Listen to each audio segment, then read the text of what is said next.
Welcome to the Bleep Bulimia podcast with guest Kamy Moussavi. Hello, everyone. I am Lori Ann. I am the host of Bleep Bulimia.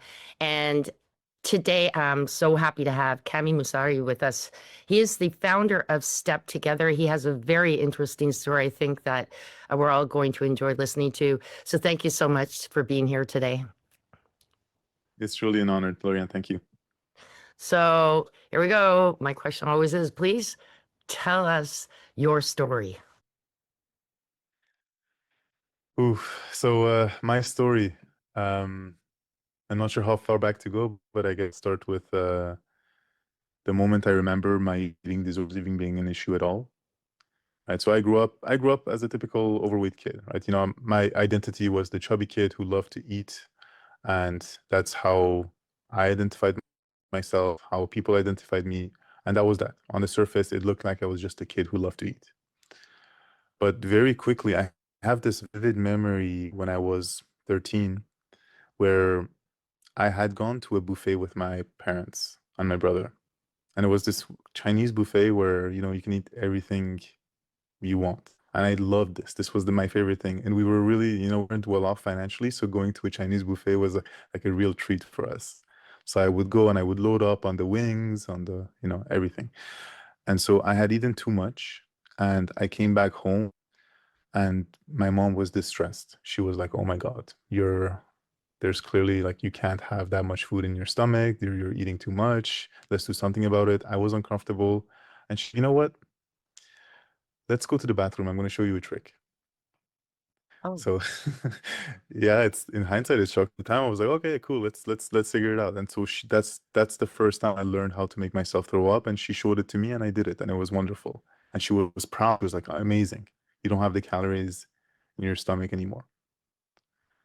So sorry to shock your audience with the story up front, but this And is how did to she me the know most about it? memorable. That'd be a question that's going to go through our minds, right?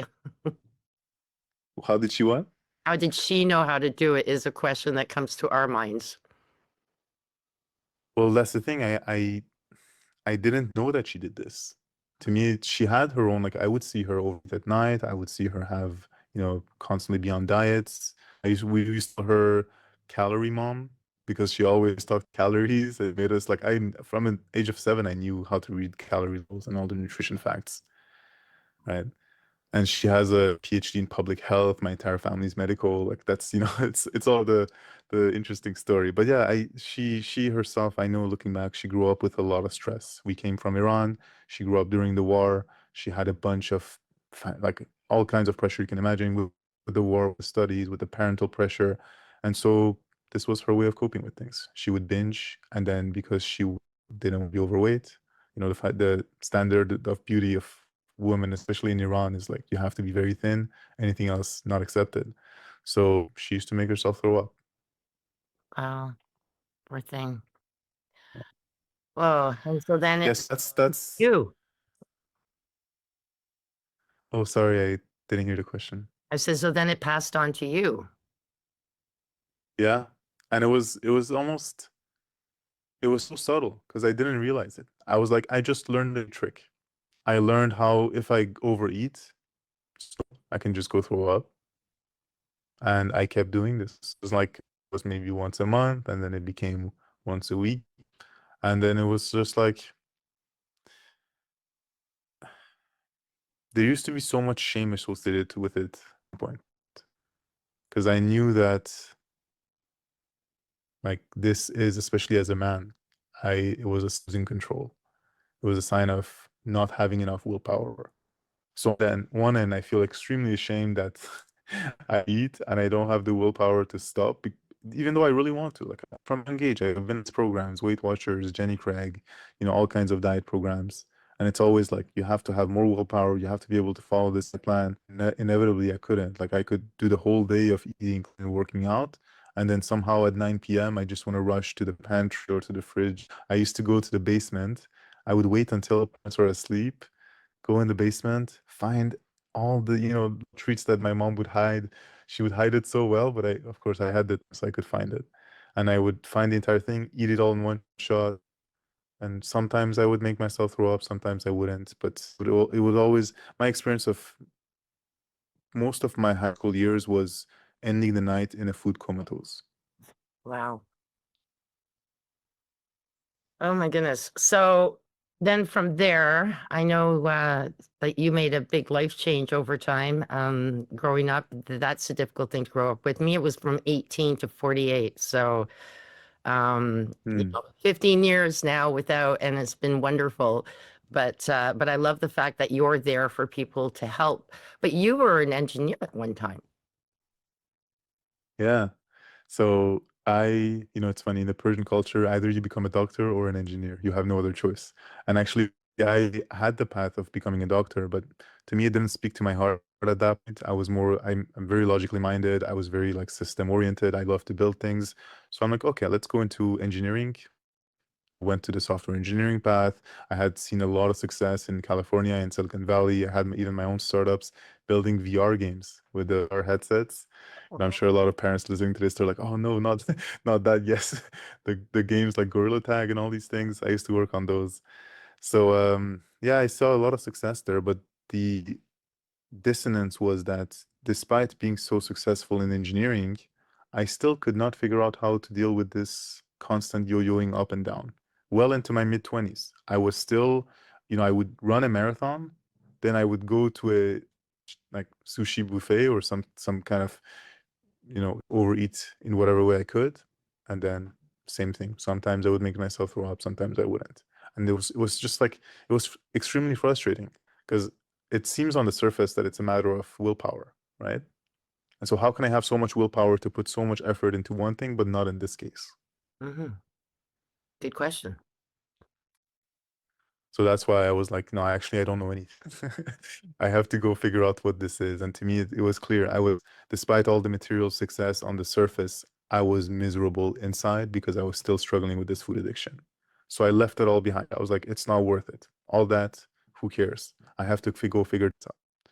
And that's where I started looking deeper, and I understand that. It's funny, growing up, people used to tell me that I'm a robot, that I have no emotions. Oh, Took me a long time to understand actually I had a lot of emotions, but they were so overwhelming that I was suppressing them. yeah. And food helps you do that.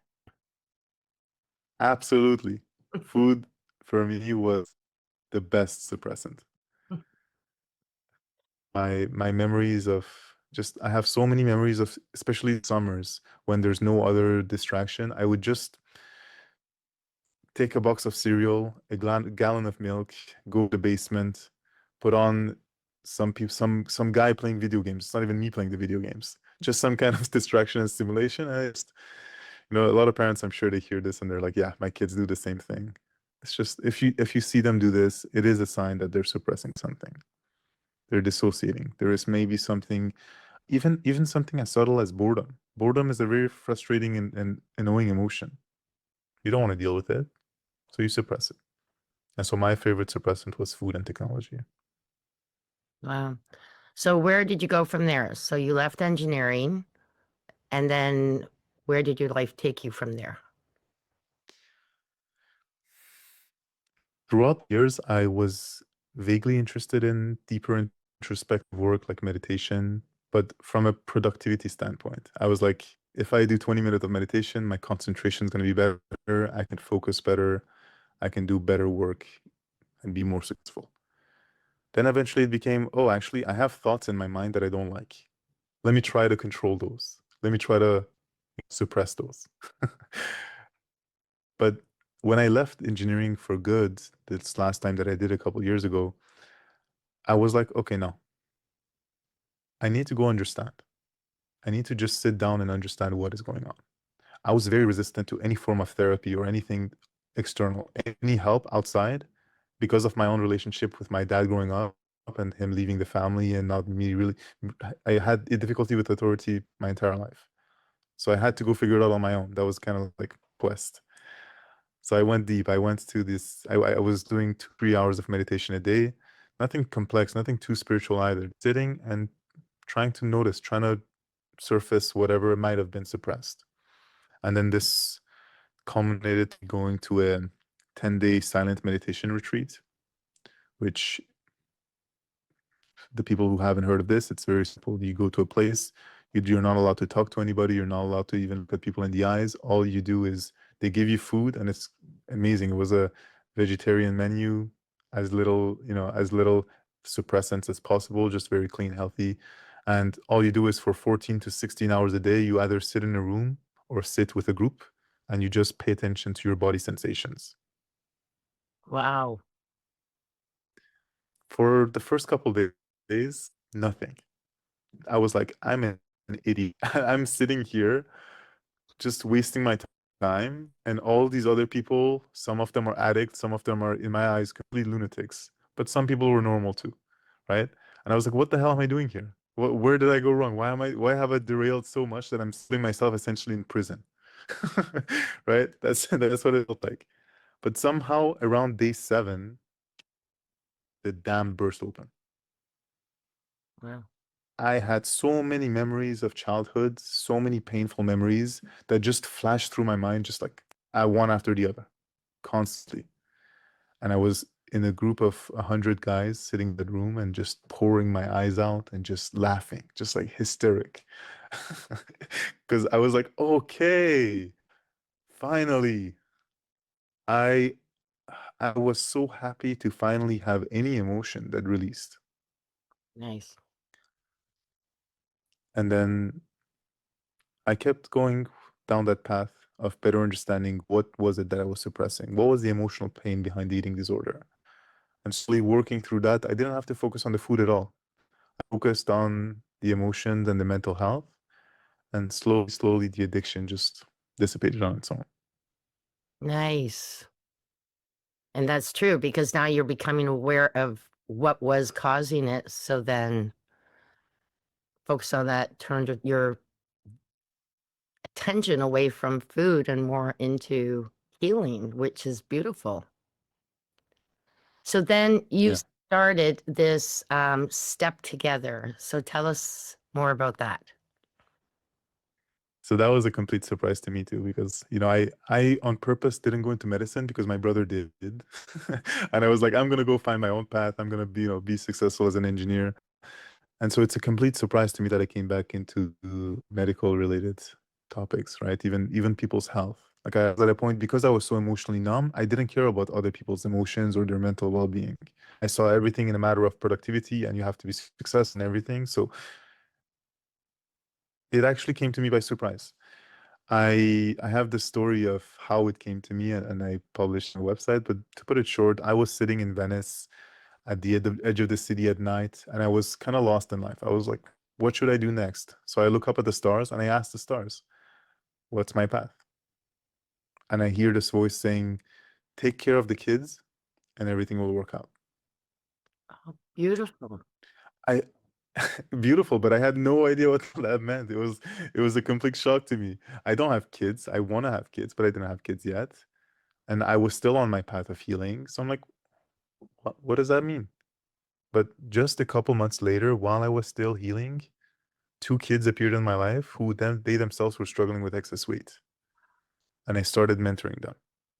And whenever I was working out, they were coming to me and they were like, hey, can I work out with you? They were asking me questions.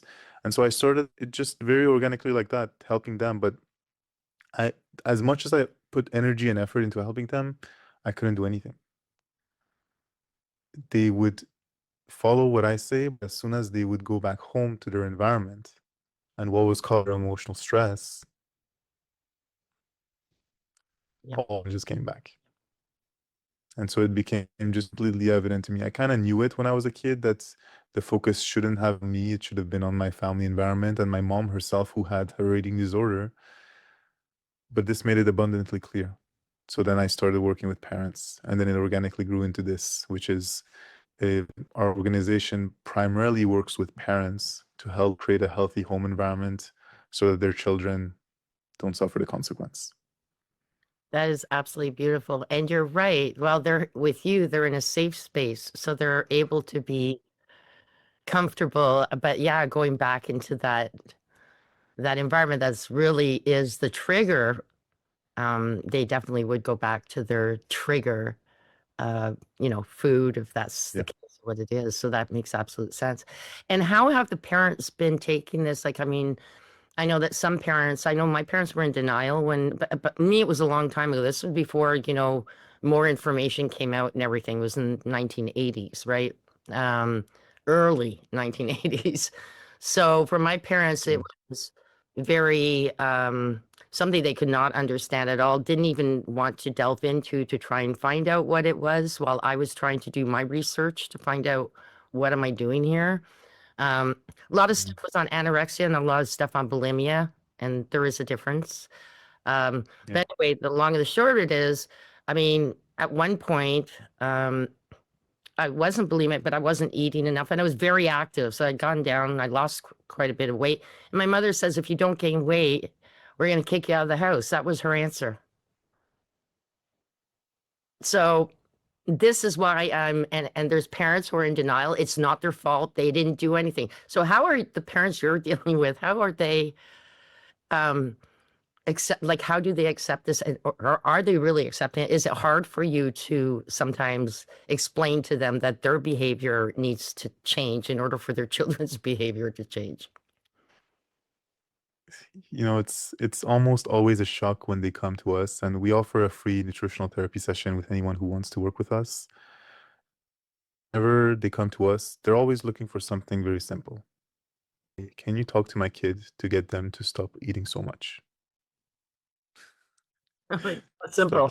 like it's that simple, right? Just my kid, please talk to them. They're overeating. So maybe they'll listen to you. They won't listen to me. Maybe they'll listen to you.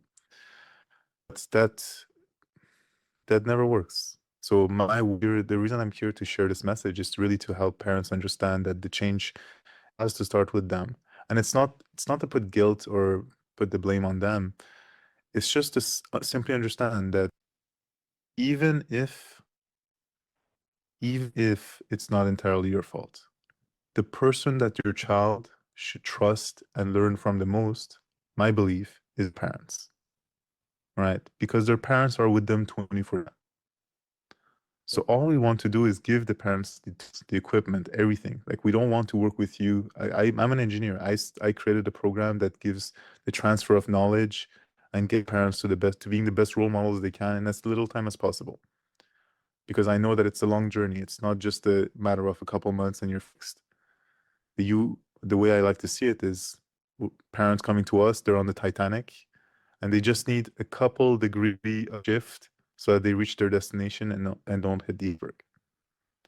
That's what we're gonna help them do.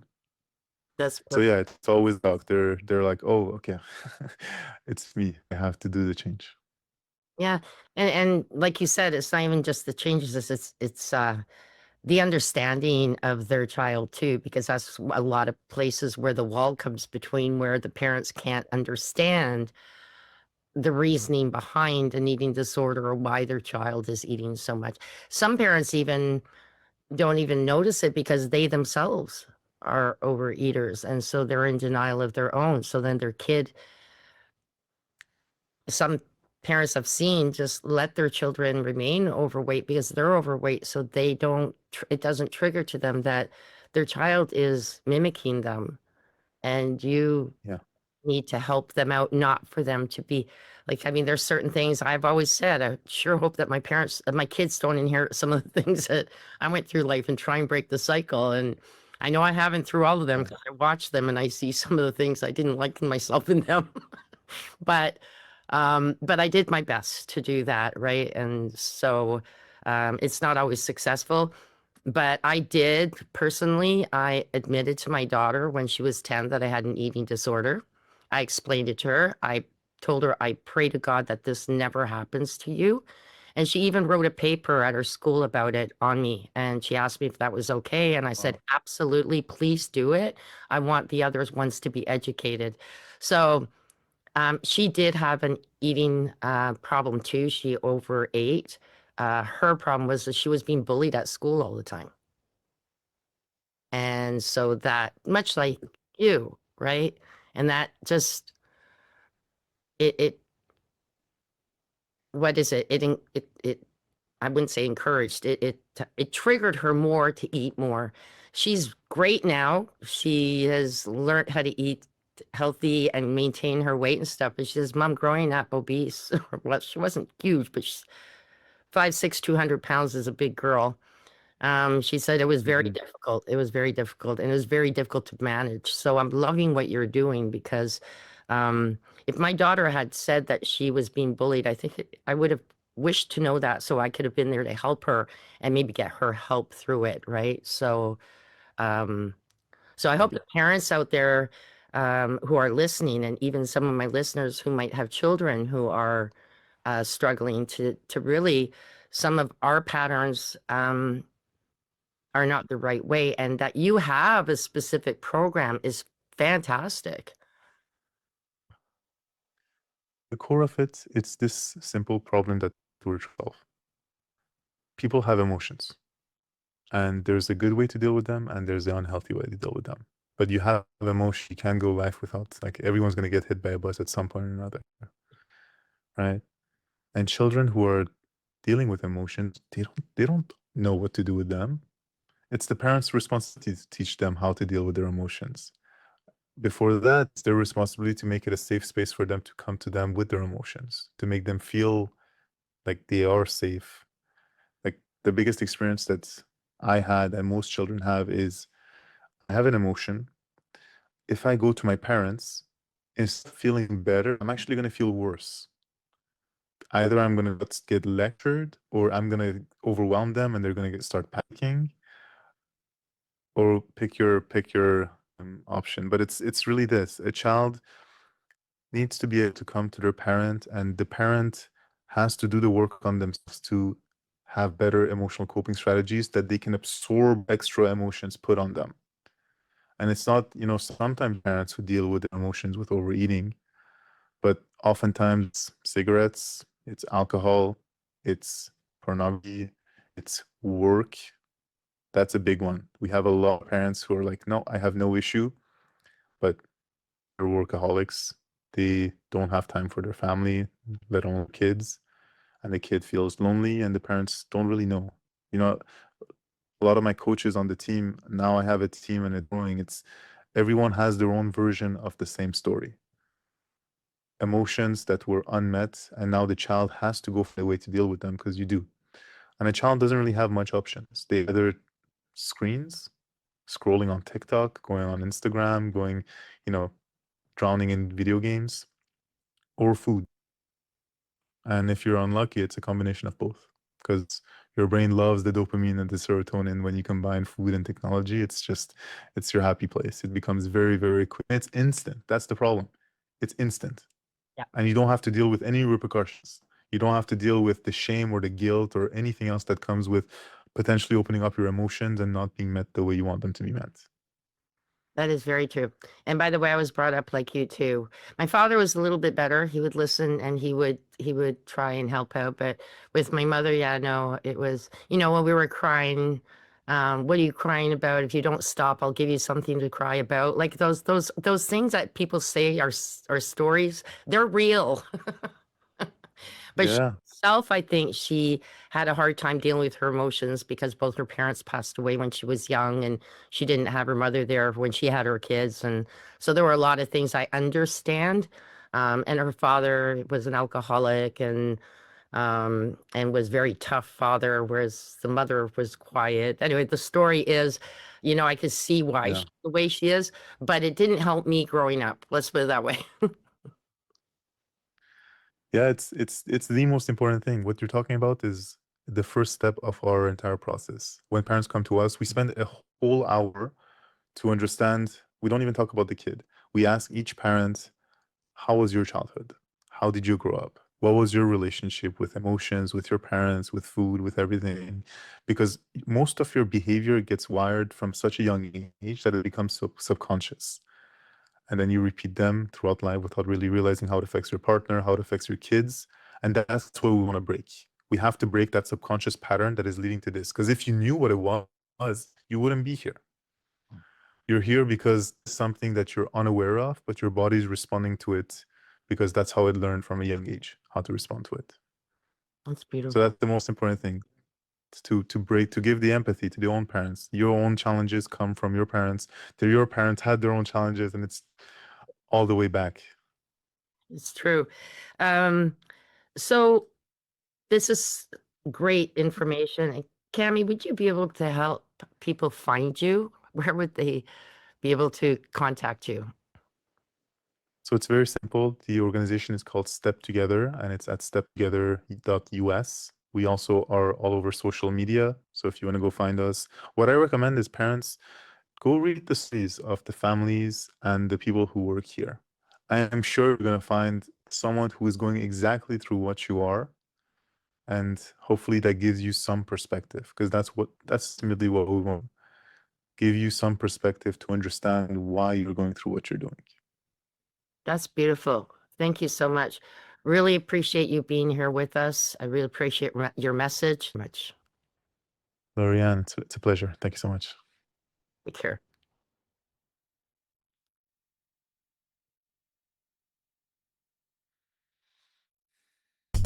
Thank you for listening to this episode. Be sure to visit me at bleepbulimia.com.